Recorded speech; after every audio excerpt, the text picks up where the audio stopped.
સરકાર હોય કે ભાજપની સરકાર હોય, નર્મદાના વિસ્થાપિતોની એક પણ માંગણી આજ દિન સુધી પૂરી નથી કરી સાથીઓ। ત્યારે જો ગુજરાતમાં આમ આદમી પાર્ટીની સરકાર બને તો સૌથી પહેલા નર્મદા વિસ્થાપિતોને ન્યાય આપવાનું કામ આમ આદમી પાર્ટીની સરકાર કરશે। હવે એકડના 660 રૂપિયા તે વખતે આપણા વડીલોને આપીને ત્યાંથી તગડી મૂક્યા હતા। 660 રૂપિયામાં શું આવે વિચાર કરો। 660 રૂપિયામાં શું આવે? એક જોડી કપડા પણ નહીં આવે, એક ધાબળું પણ નહીં આવે। એટલા રૂપિયામાં આપણે એક એકડ જમીન તે વખતે લઈ લીધી હતી। આજે આ વિસ્તારમાં અમે વચ્ચે આવ્યા હતા, આ વિસ્તારમાં નહેરનું પાણી આવે છે। આપણા ખેડૂતોએ બધાને જ રજૂઆત કરી, અહીંના સરપંચોએ બધાને જ કીધું, જિલ્લા પ્રમુખને કીધું, ધારાસભ્યને કીધું, સાંસદને કીધું કે ભાઈ હિંમતપુરા, જયસિંહપુરા, આમલિયા અને જે પણ નમારિયા ને બધા જે ગામો આવે છે ત્યાં નહેરનું પાણી લીકેજ થાય છે। આખા ગામડાઓમાં પાણી ફરી વળે છે, એનો રસ્તો કરી આપો। એ નહેરનું પાણી અમારા ગામોમાં નહીં ઘૂસે એની વ્યવસ્થા કરી આપો, ગટર લાઈન કરી આપો। આજ દિન સુધી આ સરકારે આ ગામડાના લોકોને એ પાણી માટે યોગ્ય નિકાલ માટે વ્યવસ્થા નથી કરી આપી। મેં આજે તમારા સાવલી ખાતેના મંચ પરથી કહેવા માંગુ છું, તમે તાલુકા જિલ્લા પંચાયત આમ આદમી પાર્ટીની બનાવી દો, એ નિર્નિપિન કરવાનું કામ આમ આદમી પાર્ટીની બોડી કરશે। ત્યારે એ ભાજપ હોય, કોંગ્રેસ હોય, અત્યાર સુધી વારા પરથી એ લોકો શાસન કરતા હતા।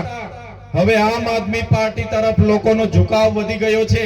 આમ આદમી પાર્ટી હક અધિકારોની વાત કરે છે, બાળકોના શિક્ષણની વાત કરે છે, શાળાની વાત કરે છે, યુવાનોને રોજગારીની વાત કરે છે, ખેડૂતોને એનો કપાસનો ભાવ મળે, સીસીઆઈ કેન્દ્ર પર એની ખરીદી થાય, એમએસપી પ્રમાણે કપાસનો ભાવ મળે એની વાત કરે છે, મહિલાઓની વાત કરે છે, મારા યુવાનોને આ સ્થાનિક જીઆઈડીસીમાં રોજગાર મળે એની વાત કરે છે।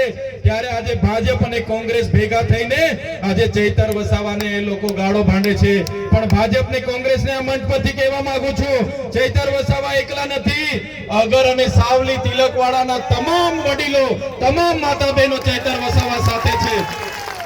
અને આવનારા દિવસોમાં અમને આશા હતી કે 30 વર્ષ કોંગ્રેસનું શાસન હતું, એને કંઈ નહીં કર્યું, એટલે 30 વર્ષ આપણે ભાજપને પણ મત આપ્યા છે કે નથી આપ્યા?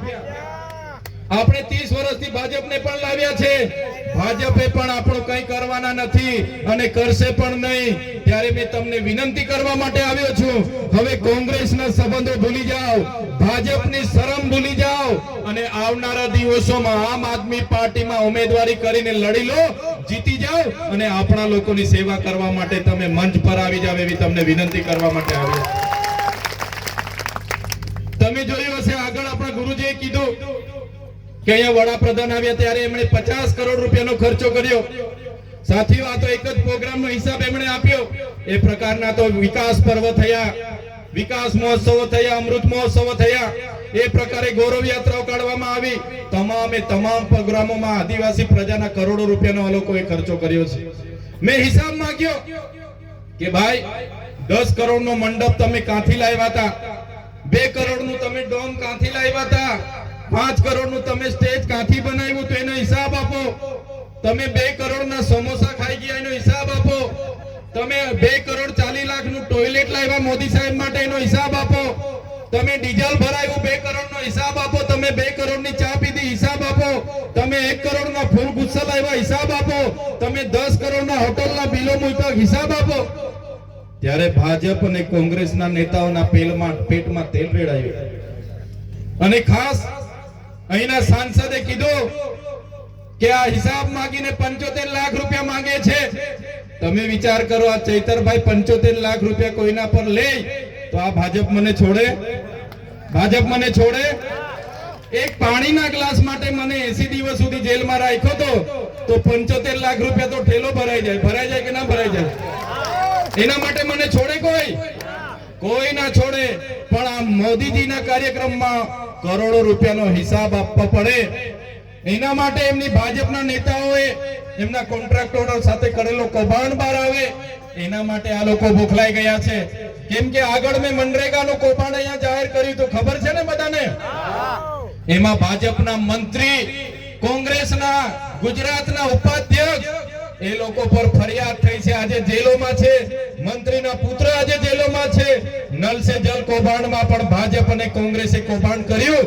આજે નળ તો આપણા ગામમાં આવી ગયા, પણ નળમાંથી એક ટીપું પાણી આપણને આજ દિન સુધી મળ્યું નથી. મળ્યું છે તમને?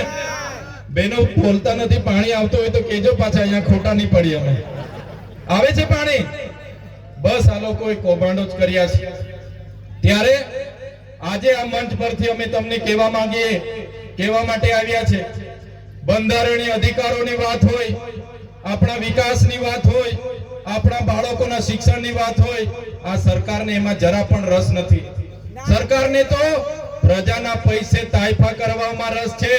આજે લોકો દિવાળીઓ કરી ફરે છે ને, એ દિવાળીઓ એમના કમલમના પૈસેથી નહીં, એમના સાંસદના પૈસેથી નહીં, એ બધી દિવાળીઓ તમારા જેવા લોકોના ટેક્સના પૈસેથી આ લોકો કરે છે. એટલે આવનારા દિવસોમાં એ લોકોને સત્તાથી દૂર કરી દેવું પડશે. આપણે તૈયાર છો બધા? તૈયાર છો બધા?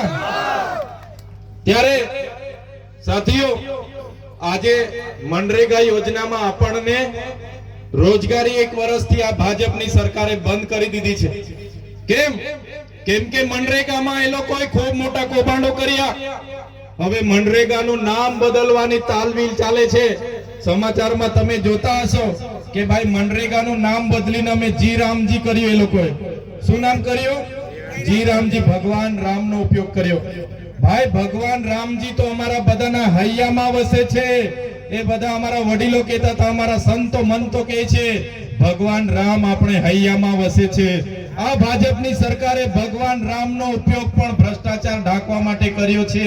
ત્યારે આ ભાજપની સરકારને અમે કહેવા માંગીએ છીએ, તમે નામ બદલવાથી તમારા કૌભાંડો છુપાઈ જવાના નથી. તમારા ભ્રષ્ટાચારી નેતાઓને આવનારા દિવસોમાં અમે ઘર ભેગા કરી દેવાના છે. ઘર ભેગા કરી દેવું પડશે. આ વિસ્તારમાં જંગલ ખાતાના અધિકારીઓ પણ આપણા લોકોને ખૂબ હેરાન કરે છે. અહીંયા દીપડાઓ બહારથી લાવીને છોડી દેવામાં આવ્યા છે. આપણી દીકરીઓ પર હુમલા થાય છે, બહેનો પર હુમલા થાય છે. અત્યાર સુધી એટલું મોટું જંગલ હતું ત્યારે કોઈ વાઘ ને કોઈ દીપડા નહોતા આવતા. હમણાં દીપડાઓ બહારથી લાવીને આપણા લોકોને હેરાન કરવા માટે અહીંયા છોડવામાં આવે છે અને આપણા લોકોને હેરાન પરેશાન કરે છે. ત્યારે એ જંગલ ખાતાના અધિકારીઓને પણ આ મંચ પરથી કહેવા માંગુ છું, તમારું જંગલ ખાતું 1927 માં આવ્યું છે. અમારો આદિવાસી આ જંગલો વચ્ચે હજારો વર્ષથી રહે છે.